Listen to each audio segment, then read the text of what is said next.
वो टेढ़ी ही निकलती है, ये इरशाद की है। अच्छा, इरशाद जी की एक और खास बात है, पाकिस्तान के और भी दो चार लोगों से हमारी बुजुर्ग आदमी मुलाकात है हुई आप, है, मैं आपसे लेकिन ये बदतमीजी तो नहीं झूठ करूंगा। बोलने में, आप तो सर ऐसा झूठ बोलते हो। आप बोलते हो सिंदूर हमने दिखा दिया हमने लगाया, अभी हिंदुस्तान तक को। माथे पे मुझे लगा है, मुझे आपने ताजुब, देखिए। सुनो, ये जब आप जो ऐसा बात झूठ करेंगे बोलते तो हो कि क्या सिंदूर में जवाब हमारी विजय जवाब हुई, जवाब भी आएगा अरे मुझे। तुम्हारे, सुनो मेरी एक बात सुनो, क्या तुम्हारे जो वो मसूद अजहर है, क्या वो रो रो के नहीं कह रहे थे मेरे परिवार के 14 लोगों को मार दिया गया, मैं भी शहीद हो जाता तो अच्छा था? मुझे बताइए। और क्या आतंकियों के जनाजे में आपके ऑफिसर्स नहीं गए? मतलब कितनी वो गिनाए आपको इंस्टेंसेस, आप अपने लोगों की लाशों को लेने से मना कर देते हो। आपने बलूचिस्तान लिबरेशन आर्मी ने आपके 7 सिपाहियों को पकड़ा, आपने कहा हमारे नहीं है। अफगानिस्तान ने कुछ आपके सिपाहियों को पकड़ा, आपने कहा हमारे नहीं है। आपके जो लाशें मिली थी पाकिस्तानियों की कारगिल में, उन्हें हमने कहा कि साहब ये तुम्हारे, बोले जी हमारे नहीं है। जब उनकी जेब में मुकर जाना आइडेंटिटी यानी कि कार्ड एक निकले, पुरानी तब फितरत है। आपको मानना पड़ा। मेरे बिल्कुल। कहने का मतलब ये है कि अब आगे के लिए मुझे शर्म सी लगती है कि पाकिस्तान के साथ हिंदुस्तान को हाँ, कंपेयर किया जाता है। ऐसा तो मुझे डिबेट करने का मन नहीं करता। तो अगर ये नहीं 10 लेकिन वो सेंटेंस सच बोलेंगे स्वीकार करने की हिम्मत भी तो होनी चाहिए ना टीपी त्यागी जी। डॉक्टर अमजद, मैं आपके पास आऊंगी, लेकिन जरा मैं समझ लेती हूँ, पूर्णिमा नाथी जी हमारे साथ अमेरिका से जुड़ी हुई है, कि इस पूरे मुद्दे पर जिस व्यक्ति का नाम आसिफ मर्चेंट बताया जा रहा है वो खुद जब स्वीकार कर रहा है कोर्ट के अंदर, तो अब इसके बाद क्या ट्रंप सरकार पाकिस्तान के खिलाफ खड़े नजर आएगी? वहां क्या स्थिति है?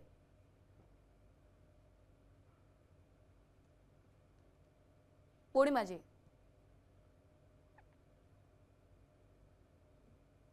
पूर्णिमा जी आपको मेरी आवाज मिल रही है? ठीक है, फिर से उनसे एक बार जुड़ने का प्रयास करूंगी। लेकिन डॉक्टर अमजद अयूब, क्या ये अपने आप में हास्यास्पद नहीं है कि बार बार ये कह देना, जैसा कि अभी टीपी त्यागी जी भी कह रहे थे, कि 7 सैनिकों को लेकर के कह दिया जाता है कि हमारे सैनिक नहीं है, वो अपना आईडी कार्ड और अपनी सारी तमाम चीजें दिखाते रहते हैं। अब आसिम मर्चेंट को लेकर के भी यही अस्वीकारता की स्थिति बनी हुई है कि हमारे यहाँ से नहीं भेजा गया है, हमारा उससे कोई परिचय नहीं है, हम उसे जानते नहीं है। तो अपने नागरिकों को बार बार इस तरीके से गले काट वाले चीजों में उतार देना और उसके बाद मुकर जाना, क्या ये सही है? जी बिल्कुल भी सही नहीं है। ये तो कोई भी इस को नहीं मानेगा कि ये सही है। अभी वो जो 7 का आपने नाम लिया है, कल की खबर जो है गैर मुसद्दका ये है कि उन 7 के 7 को मार दिया गया है, एग्जीक्यूट कर दिया गया है। तो इस वक्त की भी मेरे पास जो खबर है, पिछले 24 घंटे में 58 पाकिस्तानी सिक्योरिटी और फौज के लोगों को मारा गया है बलूचिस्तान में। और अब तो ये मक्खियों की तरह मर रहे हैं अफगानिस्तान के बॉर्डर पे। अफगानिस्तान को इन्होंने समझा था मजाक, लेकिन इनको जो है वो अफगानिस्तान ने छठी का दूध याद करा दिया है। अफगानिस्तान की फौजें जो है वो पाकिस्तान में दाखिल हैं, कई चेक पोस्टों के ऊपर कब्जा हो चुका है। और अफगानिस्तान ने ये साबित किया है कि जो ये कहते थे ना वो इनके पास हवाई जहाज़ नहीं है, हवाई जहाज़ नहीं है, तो ऐसे ऐसा ड्रोन फेंका है इनके ऊपर कि रहे नाम अल्लाह का, जैसे वो कहते हैं ना। तो अब ये है कि पाकिस्तान, मुझे कोई ताज्जुब नहीं है कि पाकिस्तान ने कोई असैसिन भेजा होगा। ये एक टेररिस्ट कंट्री है और असैसिनेशन जो होती है वो भी, इस इंडिविजुअल असैसिनेशन भी टेररिस्ट स्टेट का एक तरीकाकार है अपने दुश्मनों को एलिमिनेट करने का। पाकिस्तान की आदत हमेशा से रही है डबल गेम खेलने की। और उधर अमेरिका के साथ भी हैं, और उधर अमेरिका के लोगों को, जो सीनियर पॉलिटिशियंस वगैरह हैं, उनको कत्ल करने के लिए हिटमैन भी रवाना कर रहे हैं। इधर से भी पैसे पकड़ो, उधर से भी पैसे पकड़ो। तो ये हमेशा डबल गेम खेलते हैं, और यही वजह है कि आज पाकिस्तान तनहा है। बलूचिस्तान आज़ादी के बिल्कुल नज़दीक आ चुका है। खैबर पख्तूनख्वा में जो है वो लोग, वो पाकिस्तान की हमायत नहीं कर रहे, अफगानिस्तान की हमायत कर रहे हैं इस जंग में। और पीओजेके के अंदर भी सूरत हाल जो है वो सो कॉल्ड आज़ाद कश्मीर में यही है कि लोग इस वक्त पाकिस्तान की सपोर्ट नहीं कर रहे इस जंग में। गिलगित बल्तिस्तान में 3 दिन से 4 दिन हो गए हैं, बल्कि आज तो कर्फ्यू लगा हुआ है। वहाँ लाखों की तादाद में लोगों ने मुजाहरा किया है पाकिस्तान के खिलाफ। जो पाकिस्तान का जो किरदार है ईरान जंग में, के साफ छुपते भी नहीं, सामने आते भी नहीं। तो बात यह है कि ना ये पूरी तरह से ईरान वॉर में अपने आप को कमिट कर रहे हैं ईरान की साइड पे, और ना ही ये पूरी तरह से जो है वो बिल्कुल डॉक्टर अमजद, जो आप अमेरिका बात के कह रहे हैं, साथ। मैं डॉक्टर इरशाद से इस बारे में पूछूंगी भी कि आखिरकार किसके साथ खड़े हुए हैं। पूर्णिमा जी, क्या आपको मेरी आवाज मिल रही है? हाँ जी जी पूर्णिमा जी, अभी अगर इस पूरे मुद्दे पर बात की जाए तो आसिफ मर्चेंट को लेकर के अमेरिका में क्या स्थिति बनी हुई है, किस तरीके से वहां पर अब आगे कार्रवाई होगी जब उसने सब कुछ स्वीकार कर लिया है? देखिए, मैंने जो इन्फॉर्मेशन देखा उसमें वहाँ पे ये लिखा हुआ है कि उन्होंने एक्चुअली गिल्टी प्ली नहीं किया है। बट एटलीस्ट आई अंडरस्टैंड, अब मुझे समझ में आ रहा है आप क्या बोल रहे हो। At the end of the day यहाँ पे भी कोर्ट है और कोर्ट में जांच होगी क्या है क्या नहीं है। अनफॉर्चुनेटली यहाँ पे ये बताया जा रहा है कि ये सिर्फ प्रेसिडेंट ट्रंप की के लिए असासिन नहीं हायर किया गया था, but also Biden and Kamala. It makes no sense to me actually. ऊपर से वो सिर्फ $5,000 के लिए, $5,000 क्या होता है? तो और वो कह रहा है कि उनका कनेक्शन इरानियन हिटमैन था, मतलब वो हायर किया वहाँ से। The entire plot makes absolutely no sense to me. ठीक है, तो मैं अभी इसमें कमेंट करने के लिए थोड़ा सा वक्त लूंगी, क्योंकि यहाँ पे भी प्रोपागेंडा चलती है जैसे हर जगह में चलती है। अनफॉर्चुनेटली प्रोपागेंडा, अभी जो वॉर का सिचुएशन है उसमें भी हमें, I think it's recommendation I will also give, जितना हमारे पास इंफॉर्मेशन है उसी में हम रहे के बढ़ा चढ़ा के खुद बोले। Yes, we all know Pakistan कौन है, पाकिस्तान का हिस्ट्री क्या रहा है। मैं खुद बोलती हूँ कि पाकिस्तान इज ए रोग नेशन, और उसको एक्चुअली वो नेशन भी नहीं माना जा सकता है। अनफॉर्चुनेटली उसको एक प्रॉक्सी के हिसाब से क्रिएट करा गया है, और लगातार पिछले 70-80 साल तक वो इंडिया को तंग करते रहा है। अब आपको मैं असली बात बताती हूँ। अमेरिका का ईरान को अटैक करने का एक एजेंडा था कि पिछले 40 साल से Iran has been a problem for America, और अमेरिका जाके उसके ऊपर बमबारी कर दी। लेकिन आपने ये तो दो बड़ी यही बातें कही लॉजिक- यहाँ पर, आपने दो बड़ी बातें कही ईरानियों के साथ और $5,000। अब बताइए डॉक्टर इरशाद कि आपने तमाम बातें सुन ली मेरे मेहमानों की, अब आपका इस पर टेक क्या है, और जरा ये भी बताते जाइएगा कि आप कहां पर खड़े हुए हैं, स्टैंड कहां कर रहे हैं, ईरान के साथ या अमेरिका के साथ? बहुत शुक्रिया। देखिए, मैं आपसे पहले ये जो खातून आपकी अमेरिका से मेहमान है, जो मैंने आपको बड़े सादा अल्फाज में बात की थी कि जब तक तहकीक ना हो ना तो ये इस तरह का प्रोपेगेंडा मत किया करें। उन्होंने आपको समझाया कि ऐसी कोई बात नहीं है, एक प्रोपेगेंडा नाजिल करते हैं आप लोग, लेकिन आप कुछ ज्यादा बढ़ा मैं चढ़ा आपको करके फिर अपने से बता चैनल देती पे हूँ डॉक्टर इरशाद, समझिए। डॉक्टर पूर्णिमा जी ने कहा $5,000 के लिए, और साथ ही ईरान से वो जुड़ा हुआ था, उसके पास से जितने कागजात बरामद हुए हैं, क्या वो व्यक्ति पाकिस्तानी नहीं है? आप अभी भी अस्वीकार कर रहे हैं इस बात को? लीजिए ना, मैं पूरी बात करूंगा, मुझे बोलने दीजिए। दूसरी बात, अमजद अय्यूब मिर्जा साहब भी फरमा रहे थे कि हमें मक्खियों की तरह अफगानिस्तान से मार रहे हैं और मेरे ड्रोन हमला हो रहा है मेरे पाकिस्तान, अजीम पाकिस्तान पे। मैं इनसे एक सवाल करूंगा, कोई एक जगह बता दीजिए जहां कोई ड्रोन से मेरे पाकिस्तान में कोई नुकसान पहुंचा चुके हो हिंदुस्तान के दहशतगर्द, कोई एक बता दीजिए। दूसरा, ये बता रहे थे, ये कह रहे थे सो कॉल्ड हिंदुस्तान दहशतगर्दी नहीं करता है। डॉक्टर इरशाद, मैं आपको वापस से अपने टॉपिक पर लेकर के आती हूँ। किसने पहलगाम में किसको भेजा था, ये मुझे आपको बार बार याद दिलाने की जरूरत पड़ेगी, तो एक ही डिबेट में कितने बार जलील होंगे आप ही। आप जरा मुझे ये बता दीजिए कि ये व्यक्ति जिसका पाकिस्तानी सब कुछ पाया गया है, जिसका पासपोर्ट पाया गया है, जो ईरान के इशारे पर काम कर रहा था, जो $5,000 के लिए वहां पर मारने गया था, और फिर उसके बाद आपका स्टैंड क्या है? अमेरिका के साथ खड़े हैं या आप ईरान के साथ खड़े हुए हैं? दहशतगर्दी के लिए भारत कहाँ घुसा, किसके घर में घुसा और किससे जाकर के मार गिराया? कभी नहीं। बचाव तो हर कोई करता है, हर कंट्री को करने का अधिकार है, हमने भी वही किया। कभी आप अमेरिका को बाप कहते हैं, कभी उसके खिलाफ बात करते हैं, कभी आप बाप आपके ईरान हैं, को मुखालिफ बाप आपके हैं, यहाँ एक ही बाप है। कभी आप इजराइल के साथ खड़े होते हैं। आप खड़े कहाँ हैं? आप कहाँ बताइए मुझे, आप लोग कहाँ खड़े हैं? आप सिर्फ दहशतगर्दों के साथ खड़े हैं, आप सिर्फ दहशतगर्दी नहीं, हम पाकिस्तान के साथ नहीं खड़े, हमारा टेस्ट इतना खराब नहीं है।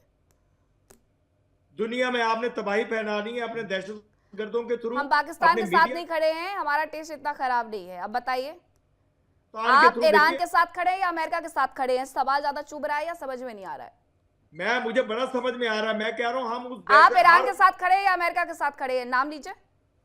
फैला रहे हैं। हम अमेरिका के साथ भी खड़े हैं, हम ईरान के साथ भी खड़े हैं, हम अगर खिलाफ खड़े होंगे तो हिंदुस्तान और इजराइल के खिलाफ खड़े होंगे। जब तक ये दो मुल्क तबाह नहीं होंगे, जब तक अमन नहीं आएगा, जब तक शांति नहीं होगी पूरी दुनिया में, यही याद रखिए आप। आपने ये उंगली आपको चाहिए, मेरा ख्याल आपको चाहिए ये उंगली अय्यूब मिर्जा। मैं चाह रहा था कि आपको ये दूं, लेकिन आप आदत से मजबूर हैं।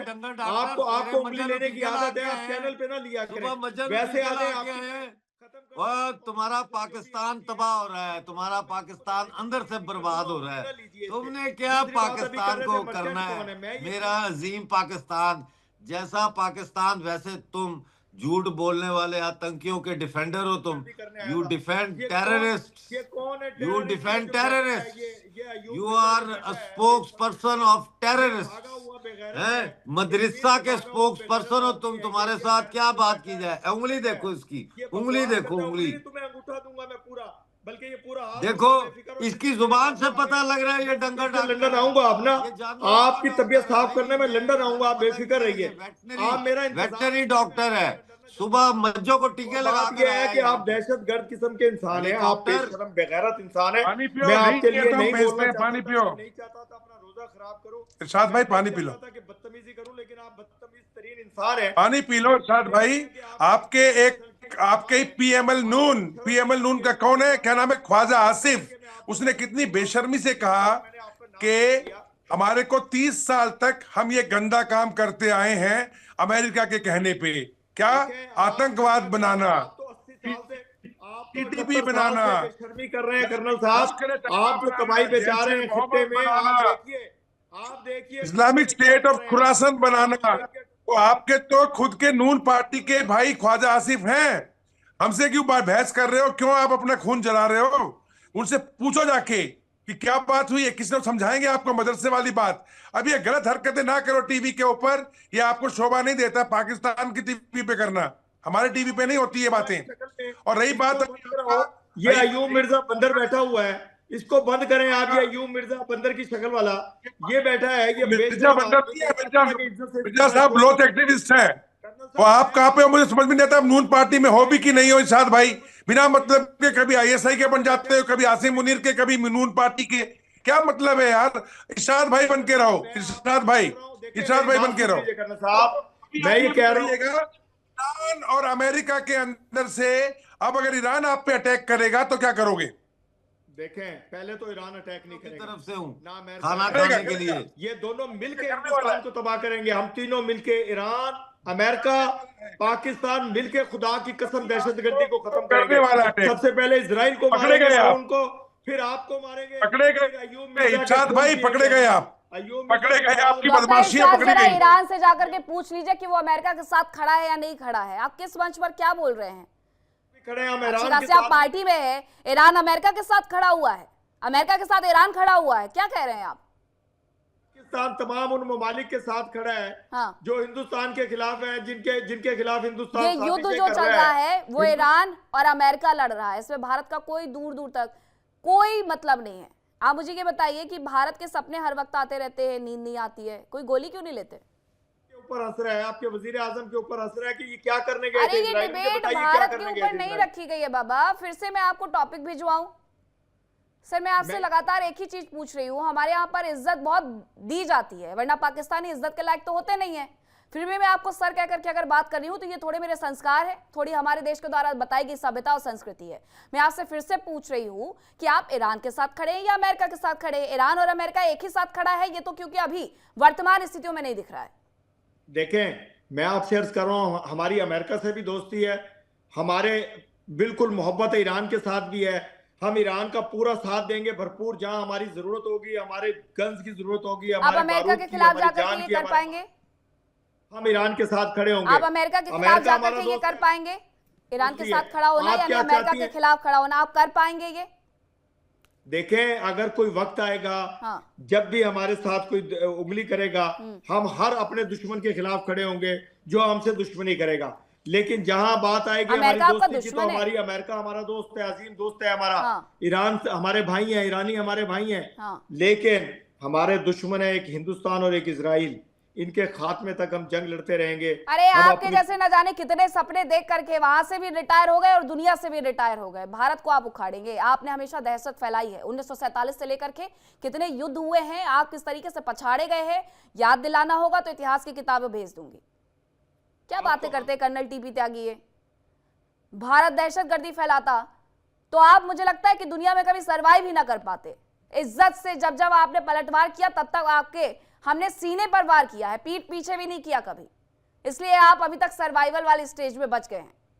Colonel TP Tyagi ji. इरशाद जी, एक बात सुने, मैं आपसे ये बताता हूँ, हमारे जितने भी प्राइम मिनिस्टर हुए, हर एक ने पाकिस्तान की तरफ दोस्ती का हाथ बढ़ाया, आपको भाई समझा।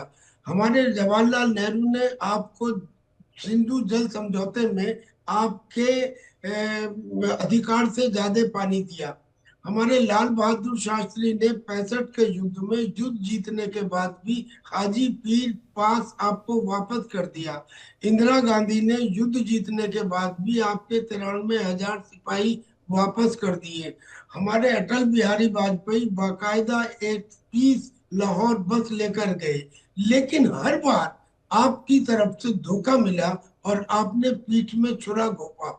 आप जिसको ये कह रहे हो कि आपका दुश्मन हिंदुस्तान है और इजराइल है, हम आपको दुश्मन नहीं कहते। हम तो बल्कि आपको आप चाहते हैं हम कि आपका स्टेट बना रहे। आपका स्टेट अगर खत्म होता है तो हमारे लिए बफर स्टेट खत्म होता है। त्यागी जी, स्ट्रेटेजिक हिसाब से आप चाहते हैं कि आप चाहते हैं कि पाकिस्तान आप मेरी चाहते बात हैं कि सुनिए। पाकिस्तान बना रहे, पाकिस्तान अजीम से हाँ, अजीम बिल्कुल पर बना होता रहे, रहे। बिल्कुल बना तो रहे। ये हम सिंदूर तो के नाम ये पे क्या चाहते हैं कि करना चाहते थे पाकिस्तान आप? आतंकवादी आप गतिविधि सिंदूर के खत्म नाम पे करे। क्या ये करना जो चाहते थे? आतंक का आपने रूप तो निकाला है, आतंकवाद आप इसे को खत्म कीजिए दुनिया में और हम सिंदूर के आपके नाम से साथ और आप हमारे साथ हाथ मिलाने के लिए तैयार होंगे। अच्छा होगा, खुशनुमा माहौल होगा। तो जो आतंक देखें। है, अच्छा, आतंक को पाल करने में आपको अब ये कहने की जरूरत नहीं कि जी हम इसे नहीं करते। मैं एक एग्जांपल देता हूँ। दूसरे देशों में जो आतंकी संगठन है वो अपने ट्रेनिंग कैंप बनाते होंगे, लेकिन पाकिस्तान में आप ट्रेनिंग कैंप बनाते हैं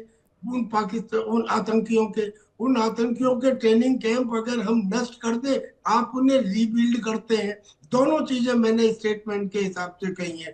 तो आपके अब अगर ये आतंकी गतिविधियां इसी तरह से चलती रही तो फिर हमें मजबूरन ऑपरेशन सिंदूर अगर हुआ तो फिर आपके खिलाफ वो एक्शन लेना पड़ेगा जिसकी आपने कल्पना भी ऑपरेशन नहीं सिंदूर की। अभी भी खत्म कहा हुआ है। ये बात सुनकर के तो आधे से पाकिस्तानी डर जाते हैं। डॉक्टर अमजद अयूब मिर्जा, हमारे देश का इतिहास रहा है कि हमने कभी भी किसी के मुल्क में घुस करके वहां पर हमले नहीं किए हैं, लेकिन पाकिस्तान का इतिहास बहुत अलग नजर आता है। मैं फिर से आपसे ये समझ लेती हूँ कि आखिरकार ईरान के साथ पाकिस्तान क्या खड़े होने की हिम्मत कभी कर पाएगा अमेरिका के खिलाफ जाकर के? दो शब्द तो बोले नहीं गए खामनेई की मौत पर। कभी भी नहीं, कभी भी नहीं। हाँ। ये उसके साथ खड़ा होगा, अमेरिका का भी मसला नहीं है। ये मसला है, आप समझ नहीं रहे, डॉलर का। देखिए, ये जो डॉलर देगा उसके साथ खड़े होंगे, चाइना डॉलर देगा उसके साथ खड़े होंगे, रूस देगा उसके साथ खड़े होंगे, अमेरिका देगा उसके साथ खड़े होंगे, या जो ताकतवर होगा, बड़ा बदमाश होगा, उसकी छतर छाया में जाएंगे। ये हिंदुस्तान के खिलाफ इतना जहर उगलते हैं, ये इनको नजर नहीं आता कि 80 साल होने वाले हैं, एक जमहूरियत चल रही है, दुनिया की सबसे बड़ी जमहूरियत, जहां ना कभी मार्शल लॉ लगा, ना वहां पे कोई आतंकवादी कैंप बनाए गए। वहां से तो सिर्फ मोहब्बत ही दूसरे मुल्कों में गई है। नेबरहुड फर्स्ट पॉलिसी तो चलो अब आई है, उससे पहले भी। और हम हमेशा नॉन अलाइंड रहे हैं, हमने किसी की साइड नहीं ली, बल्कि सुलह कराने की कोशिश की है। तो अब अगर पाकिस्तान को पटाई पाकिस्तान की हो रही है, अफगानिस्तान कर रहा है, पाकिस्तान की ठोक बजा के पटाई बलोच कर रहे हैं, पीओजे के वाले जो है वो इनके खिलाफ हैं। गिलगित बल्तिस्तान में कर्फ्यू लग गया है कि पाकिस्तान के खिलाफ मुजाहरे किए उन्होंने कि तुमने खमनाए के ऊपर को शहीद करने के बाद तुमने क्यों बयान नहीं दिया, और उसके बाद फिर शहबाज शरीफ को एक बैलेंस्ड किस्म का बयान देना पड़ा। तो कहने का मसला ये है कि इस वक्त गिलगित बल्तिस्तान में 40 दिन का सोग मनाया जा रहा है। वहां पे गिरफ्तारियां हुई हैं, 25 से 30 तक लोगों को पाकिस्तान और अमेरिकन सिक्योरिटी फोर्सेस ने पाकिस्तान की सरजमीन पे गोली मार दी है। वो अमेरिकी मरीज जिन्होंने कराची में पाकिस्तानियों को शहीद किया है, इनकी जुर्रत है उसको कंडेम करें कि मेरे पाकिस्तानियों को अमेरिका की फौज ने मेरी पाक जमीन के ऊपर शहीद किया है जुर्रत? इस डंगर डॉक्टर में जुर्रत है तो बोले ना, बोले, बकवास। बोलो बोलो। हाँ, मैं जो कह रहा हूँ वो बोलिए, बकवास है।